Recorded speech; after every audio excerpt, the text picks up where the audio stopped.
नौजवानों के अंदर बहुत जल्द मकबूल होने वाले सियासी नौजवान।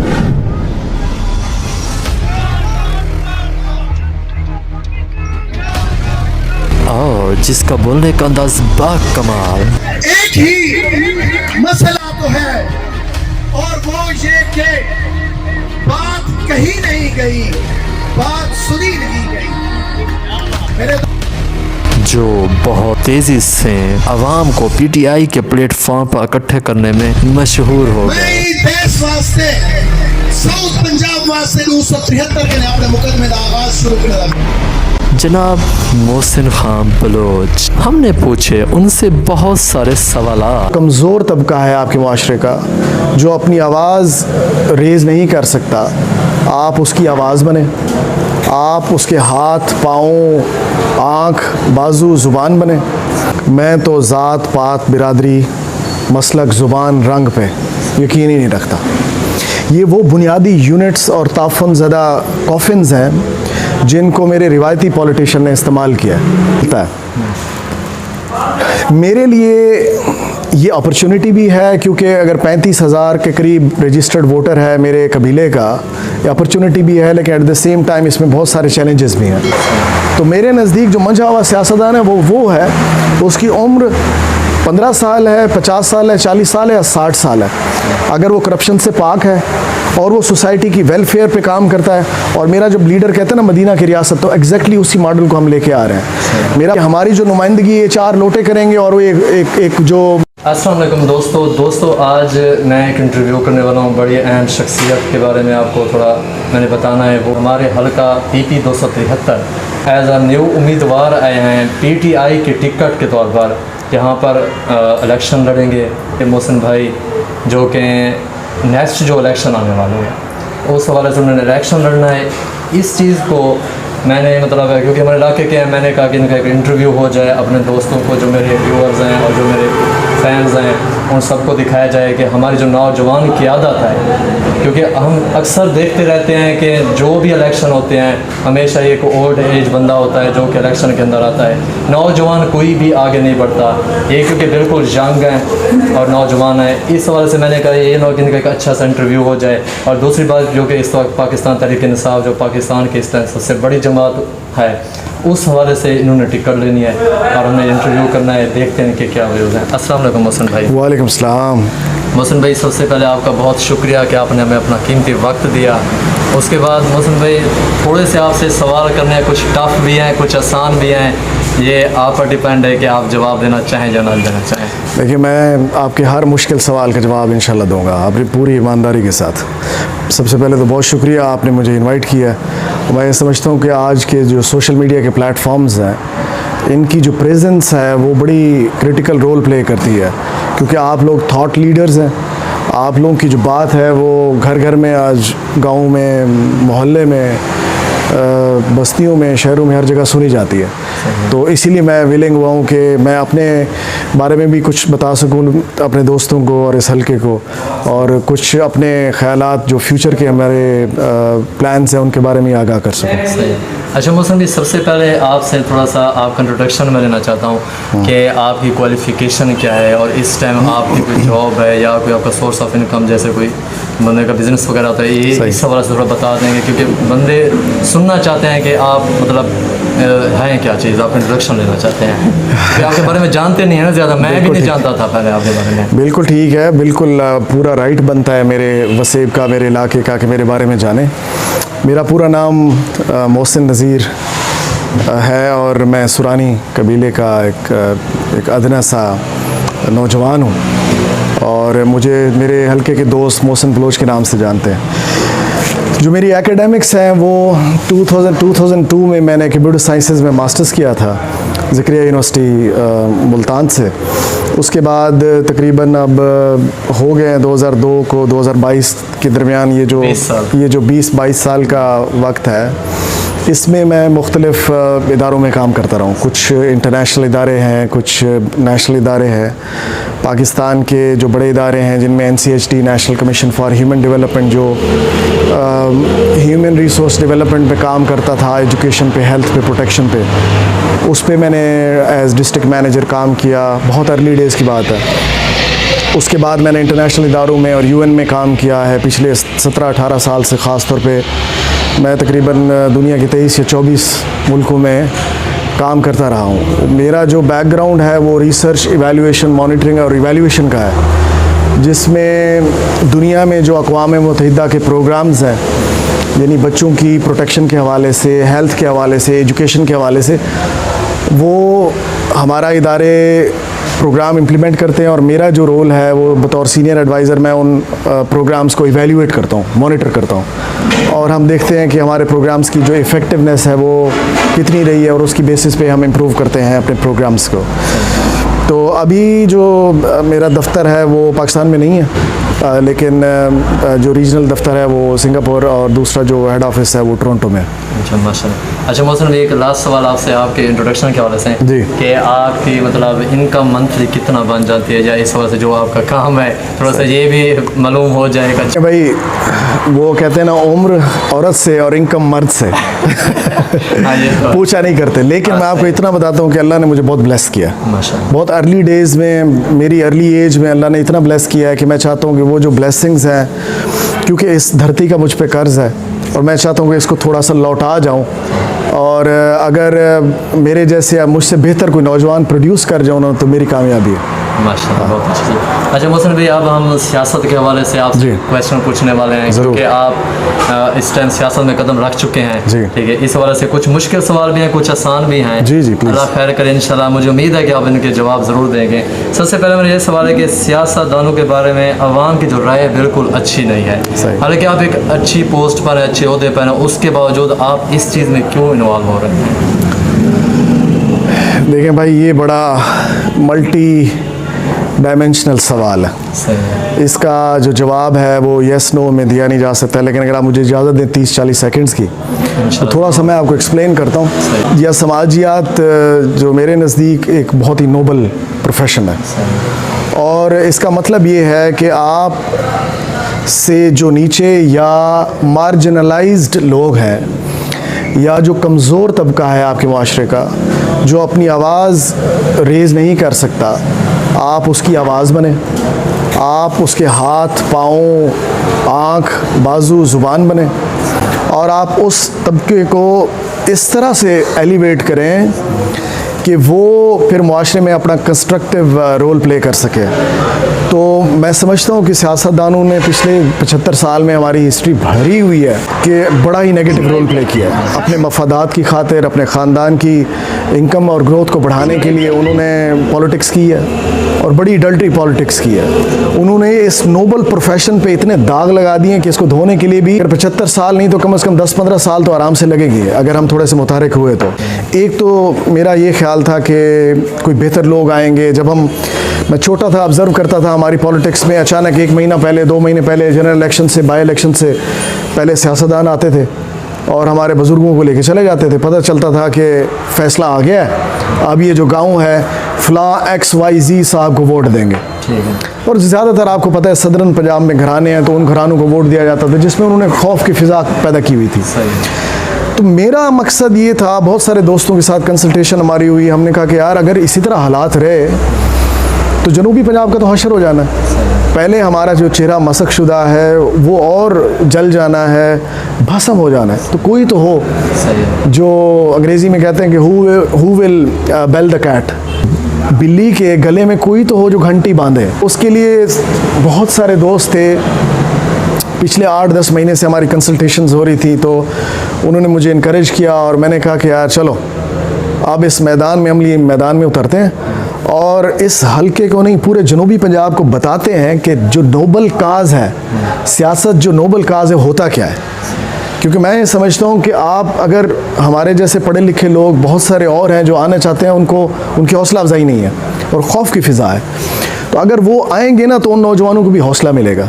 तो मेरा बुनियादी तौर पर मकसद इस अमली मैदान में आने का ये है कि मैं नौजवान को हौसला दूँ, अपने बुज़ुर्ग का बाजू बनूँ, और बच्चों को बताऊं कि अच्छे पढ़े लिखे नौजवान जो बहुत कुछ हासिल कर चुके हैं, अगर वो आ गए हैं तो खौफ की फ़िज़ा भी ख़त्म हो जाएगी। मेरा आपसे एक और सवाल है, क्योंकि आपने खुद बताया कि आप सुरानी कास्ट से ताल्लुक़ रखते हैं। जी। PP 273 जो कि पहले PP 277 के नाम से था, उससे पहले 225 के नाम से था। जी। इस एरिया के अंदर तकरीबन बहुत सारे सुरानी जो बिरादरी है उनके बहुत सारे यानी कि ट्राइब्स या कह रहे हैं मुख्तलिफ यानी कि जो हिस्से बटे हुए हैं, ये फ़लाँ सुरानी है, ये फ़लाँ सुरानी है, आप खुद बेहतर जानते हैं। बहुत ज़्यादा तादाद में सुरानी बिरादरी है और उसका अच्छा खासा वोट बैंक है। जी। आप क्या समझते हो कि क्या आप इन सुरानी बिरादरी के जो इख्तलाफ है आपस में, क्या इनको ख़त्म कर पाएंगे? देखिए भाई, पहले तो मैं आपको एक्सप्लेन कर दूं कि मेरा मंशूर क्या है। मैं तो ज़ात पात बिरादरी मसलक ज़ुबान रंग पे यकीन ही नहीं रखता। ये वो बुनियादी यूनिट्स और ताफ़ुन ज़दा कॉफिन्स हैं जिनको मेरे रिवायती पॉलिटिशियन ने इस्तेमाल किया और इस्तेमाल करके डिवाइड करके रूल किया। तो पहली बात तो ये। दूसरी बात ये कि ये परचम मेरी पहचान है जो पीछे आपके लगा हुआ है, और इस परचम को जो होल्ड करता है मेरा कायद इमरान खान, वो इन सारी चीज़ों से आज़ाद है, तो मैं भी आज़ाद हूँ। मैं उनका विज़न लेकर आया हूँ और उसको इंशाल्लाह इम्प्लीमेंट करूँगा। अब आई बरादरी की बात। देखिए, अनफॉर्चुनेटली सदरन पंजाब में और सिंध में जो बिरादरी का एक कॉन्सेप्ट है बड़ा ताकतवर है। हालांकि हम 21वीं सदी में बैठे हुए हैं, इस वक्त 2022 चल रहा है, उसके बावजूद भी जनूबी पंजाब के 13 अजला में और सिंध के मेजॉरिटी जो इंटीरियर सिंध के अजला हैं उनमें बिरादरी पे वोट मिलता है। मेरे लिए ये अपॉर्चुनिटी भी है, क्योंकि अगर 35,000 के करीब रजिस्टर्ड वोटर है मेरे कबीले का, ये अपॉर्चुनिटी भी है, लेकिन एट द सेम टाइम इसमें बहुत सारे चैलेंजेस भी हैं। कोशिश मैं ये कर रहा हूँ कि बरादरी जो मेरी बरादरी है, जो जिस कबीले से मैं हूँ, उसको एक प्लेटफॉर्म पे लाऊँ। जो डिफरेंसेस क्रिएट किए हैं एक कन्वेंशनल सियासतदान ने, इनमें 10, 15, 20 नौजवानों को उसने उसके कान में फूंका मारा है कि तुम मेरे साथ हो और मैं तुम्हारे मफादात को प्रोटेक्ट करूँगा। वो नौजवान आपको हर जगह मिलेंगे मेरी बिरादरी में, तो वो पूरी बिरादरी को तकसीम करने में बड़ा क्रिटिकल रोल प्ले करते हैं। मैं अब एक एक नौजवान, हर वो नौजवान जिसकी ज़ुबान है, जो लिखता है, जो पढ़ता है और जो दलेर है, और इन सारे कबाइल का, ये सिर्फ सुरानी नहीं, बाकी सारे ट्राइब्स, उनके पास जा रहा हूँ। बहुत सारे उनके पास ऑलरेडी मैं 2 दफ़ा जा चुका हूँ और सबको मैंने एक ग्रैंड डायलॉग की भी ऑफ़र की है। इवन अगर सुरानी कबीले में 1 या 2 कैंडिडेट्स और हैं, उन सबको मैंने एक ऑफ़र की है बिल्कुल खुले दिल से कि आप आएँ, एक ग्रैंड डायलॉग करते हैं और उसमें एजेंडा सेट कर लेते हैं 8-10 पॉइंट्स। पहले आप उसकी तैयारी कर लें, उसमें मीडिया बिठाते हैं, 200-300 लोगों को जो पढ़े लिखे हैं वो बिठाते हैं, सबको ऑफ़र करते हैं, एक जगह पे बैठते हैं और उन पॉइंट्स पे डिस्कशन करते हैं। जो लोगों को अच्छा लगे, जिसका विज़न लोगों को अच्छा लगे और प्रैक्टिकल लगे, हम सब मिलके फिर उसको सपोर्ट करेंगे। लेकिन अनफॉर्चुनेटली हुआ ये है कि 1-2 जो लोग थे उन्होंने बैकआउट कर लिया। उन्होंने कहा जी हम इंटरेस्टेड नहीं हैं इस डायलॉग में।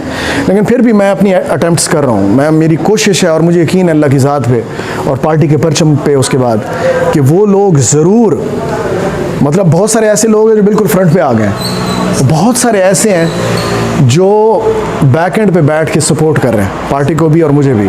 मुझे यकीन है वो भी आएंगे और इंशाल्लाह इस दफ़ा सारों को मुत्तहिद करके और पाकिस्तान तहरीक इंसाफ के प्लेटफॉर्म के नीचे जमा करेंगे और हम इंशाल्लाह इमरान खान की आवाज़ बनेंगे।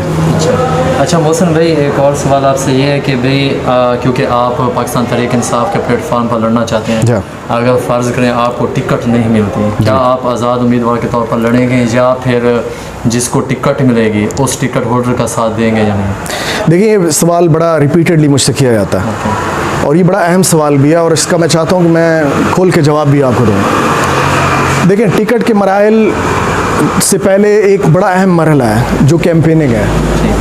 जो नई मुतबादिल जो क़यादत आ रही है, जो नौजवान आ रहे हैं, जैसे मुराद सईद है फॉर एग्ज़ाम्पल खैबर पख्तूनख्वा में, उसको जब वो एंटर हुआ था एग्जैक्टली यही सवाल पूछा जाता था कि आपको अगर टिकट नहीं मिलेगी आप क्या करेंगे। वो एक्सप्लेन करता था सबको कि मैं मेहनत कर रहा हूँ, जो पार्टी ने मुझे हुक्म दिया वही इंशाल्लाह करूँगा।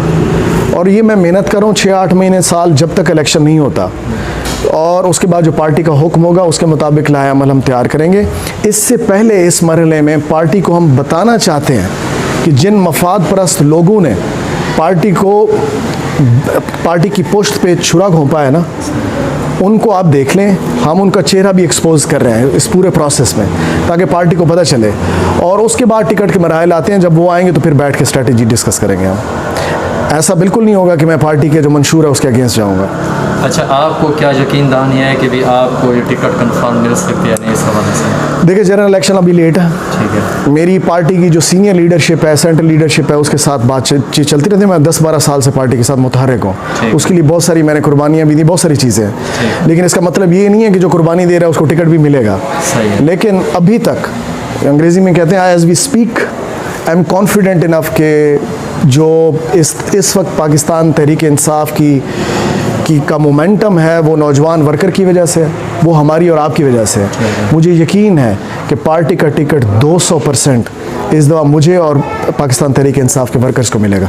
अच्छा मोहसिन भाई, आपने मतलब सियासत में पहली बार कदम रखा है, इससे पहले आपका एक्सपीरियंस भी नहीं जी। है। आपसे पहले इस हलके के अंदर और बाकी भी मंझे हुए सियासतदान मौजूद हैं। आप क्या समझते हैं कि आप उनके मुकाबले में आवाम को किस नज़रिए के बेस पर ये मतलब बावर कराएंगे कि भाई मैं ही मतलब हर हवाले से एक नौजवान जो क़यादत होती है, मैं भी अच्छा मतलब आपका उम्मीदवार यानी कि ज़ाहिर हो सकता हूँ और MP अच्छा MP बन सकता हूँ, इस हवाले से? देखिए, पहले तो मैं भाई मंझे हुए को डिफ़ाइन करना चाहूँगा। हमारे यहाँ जो मंझे हुए की डेफिनेशन है वो ये है कि जो जितना ज़्यादा करप्ट होगा और पुराना होगा वो मंझा हुआ है। क्योंकि मेरे नज़दीक जो मंझे हुए की डेफिनेशन है वो उम्र की कैद से दूर है और सिवा है। मेरे नज़दीक वो नौजवान जो समाजियात का इल्म रखता है और उसकी उम्र अगर 15 साल है ना, वो 60 साल के जो मंझे हुआ करप्ट लोटा है ना, उससे बहुत मिलियन टाइम बेहतर है। ठीक है, मंझा हुआ मेरे नज़दीक वो है जो बुनियादी तौर पे समाजियात की पल्स जानता है, एक बात, और दूसरा जो मार्जिनलाइज, जो इंतहाई महकूम तबका है, गरीब मुफलिस तबका है, जो पॉवर्टी लाइन से बहुत नीचे है और सोसाइटी में मुतहरिक है, मेरे नज़दीक वो मंझा हुआ है। तो ये एक बात तो ये होगी, ये तो डेफिनेशंस मेरी मंझे हुए की और आपकी हो सकता है डिफरेंट। आपका नज़रिया ये मैं पूछना चाहता हूँ। मेरा नज़रिया ये है पॉलिटिक्स का कि मैं अल्हम्दुलिल्लाह पॉलिटिक्स की मुख्तलिफ जो ब्रांचेज़ हैं, जिसमें वेलफेयर है, जिसमें समाजियात है और पहलू है, मैं ऑलरेडी 10-15-20 साल से हूँ। मेरा फ़लसफ़ा है कि इंसान को अपनी ज़ात के लिए नहीं जीना चाहिए। इंसान और जानवर में फ़र्क होना चाहिए। आप खाना पीना, मरना, औलाद पैदा करना, ये आपका काम नहीं है। ये तो अल्लाह ताला ने एक निज़ाम बनाया हुआ है। लेकिन अल्लाह ने जो आपको शऊर दिया है और अशरफुल मखलूक़ात बनाया है, तो उसमें आपका रोल बनता है ना, अपनी ज़ात से, ख़ानदान से, बच्चों से निकल के उन लोगों के लिए काम करें जो आवाज़ अपनी पैदा नहीं कर सकते, प्रोड्यूस नहीं कर सकते, जिनकी आवाज़ें सुनी नहीं जाती। तो मेरे नज़दीक जो मंझा हुआ सियासतदान है वो है, उसकी उम्र 15 साल है, 50 साल है, 40 साल है या 60 साल है, अगर वो करप्शन से पाक है और वो सोसाइटी की वेलफेयर पे काम करता है। और मेरा जब लीडर कहते हैं ना मदीना की रियासत, तो एग्जैक्टली उसी मॉडल को हम लेके आ रहे हैं। मेरा प्लान ये है कि हम इस हल्के में जो है कैपेसिटी बिल्डिंग के इंस्टीट्यूट बनाएंगे, छोटे पैमाने पे नौजवान जो यूनिवर्सिटी के ग्रेजुएट्स हैं उनकी कैपेसिटी बिल्ड करेंगे और उनको बोलना सिखाएंगे, बात करना सिखाएंगे, सवाल करना सिखाएंगे और उनको नेशनल और इंटरनेशनल लेबर मार्केट में कनेक्ट करेंगे ताकि वो अपने वसाइल भी पैदा कर सकें और एम्प्लॉयमेंट की जो अपॉर्चुनिटीज़ हैं उनके लिए क्रिएट वो खुद कर सकें। यानी मेरा मकसद ये नहीं है कि मैं नौजवान को मछली पकड़ के दे दूँ उसके घर में भी रात आज डिनर कर लो। मेरी ज़िंदगी का मकसद ये है कि मैं नौजवान को एक मछली पकड़ने का जो प्रोसेस है ना उसमें से गुजारूं, उसके बाद वो खुद मछली पकड़ना सीखे ताकि अपनी माशियात को खुद संभाल ले। मतलब इसी तरह इस्लाम का जो इकोनॉमिक सिस्टम वो एग्जैक्टली आपको यही मॉडल बताता है कि अपने घर से निकलें, रिश्तेदारों, कम्युनिटी, उसके बाद फिर अपना दायरा बढ़ाते जाएं। तो मेरा जो फ़लसफ़ा है मंझे हुए का वो ये है कि आप खिदमत करें इर्रेस्पेक्टिव ऑफ द फैक्ट कि आपकी एज कितनी है। आपके सवाल है, आपका सवाल ये है कि 2018 का जो इलेक्शन हुआ था उसमें इमरान खान साहब ने हमारे जो हल्का था इसमें ज़्यादातर इलेक्टेबल्स को टिकट दी थी। अगर इस बार वो यानी कि यही काम होता है कि दोबारा इलेक्टेबल्स को अगर टिकट मिल जाती है, इस पर आपका क्या रद्द होगा? देखें, बड़ा हॉट सवाल है जी, है सीधी सी बात है। इसका जवाब आपके सामने है, मेरे सामने है। इसका जवाब ये है कि 2018 में जो इलेक्टेबल्स आए थे उन्होंने 2022 के मार्च में हमारा क्या हशर किया। मार्च से पहले पिछले सितंबर 2021 से ही उन्होंने अपनी वफादारियां बदलना शुरू कर दी थी। लोटे बने, वो बैक बेंचर्स बने, वो छोटे छोटे ग्रोहों में, ग्रुप्स में उन्होंने जो फिजा बनती थी इमरान खान के साथ आ जाते थे, फिर वो फंड्स लेने की कोशिश करते थे, फिर 10-10 के उल्लू में ब्लैकमेल करके फिर दूर हो जाते थे। मैं अपने ज़िले की आपको बात बताऊं, इस ज़िले में 4 बैक बेंचर्स और एक बहुत बड़ा लोटा है। यार हम इतने बड़े गद्दार हैं कि हमारी जो नुमाइंदगी ये 4 लोटे करेंगे और वो एक जो बहुत बड़ा लोटा जिसने बाकायदा, यानी बासित सुल्तान की मैं बात कर रहा हूँ, जिसने बाकायदा पार्टी को छुरा घोंपा है, क्या ये लोग हैं जो हमारी वो करेंगे इस 2023 के इलेक्शंस में? खान साहब ने बहुत बड़ा लेसन, खान साहब ने नहीं, हम सब ने, पार्टी की लीडरशिप ने, डिस्ट्रिक्ट की रीजनल लीडरशिप ने, सेंट्रल लीडरशिप ने बहुत बड़ा लेसन लर्न किया है। और पार्टी चूँकि इन मुश्किल मराहल से अब गुजर रही है और गुजर चुकी है अल्हम्दुलिल्लाह, इसलिए रिफाइन हो रही है ना। उमर चीमा जो है पार्टी का 25 साल से पायनियर लीडर था, खान साहब के साथ जगह जगह पे होता था। जब पार्टी ने उसको गवर्नर बनाया है तो उसने 1.5 से 2 महीने में नाकू चने चनवाए हैं पीडीएम को, ठीक है ना, अल्हम्दुलिल्लाह। तो इस तरह के जब कारकुन को मिलता है ना ओहदा या टिकट मिलता है तो फिर वो पार्टी के लिए सतून साबित होता है। तो मुझे यकीन है इलेक्टेबल्स भाग गए, पार्टी रिफाइन हो रही है, फिल्टर हो गई है, और आपके जैसे और हमारे जैसे जो नजरियाती लोग हैं ना, इस दफ़ा 180 डिग्री पे हल्कों की भी काया बदलेंगे और पार्टी की भी इंशाल्लाह। सर आपका कमाल शुक्रिया, आपकी कमाल मेहरबानी, आपने अपना कीमती वक्त में से मेरे लिए वक्त निकाला, क्योंकि मैं एक आम सा छोटा सा यूट्यूबर हूँ। मैं अपने सारे दोस्तों को, फॉलोअर्स को सबसे पहले तो आपका शुक्रिया अदा करता हूँ। मेरा कोई कीमती टाइम नहीं है, आपका भी कीमती टाइम है, हम सबका इंपॉर्टेंट टाइम है, और ये टाइम हम इस्तेमाल कर रहे हैं पाकिस्तान की वेलफेयर के लिए। सारे अपने फॉलोअर्स को, दोस्तों को रिक्वेस्ट करूँगा कि इन भाई का ये चैनल नीचे आया हुआ है, उनकी डिटेल्स आई हुई, उनको फॉलो भी करें, सब्सक्राइब भी करें और इनको सपोर्ट भी करें। बहुत शुक्रिया, थैंक यू वेरी मच।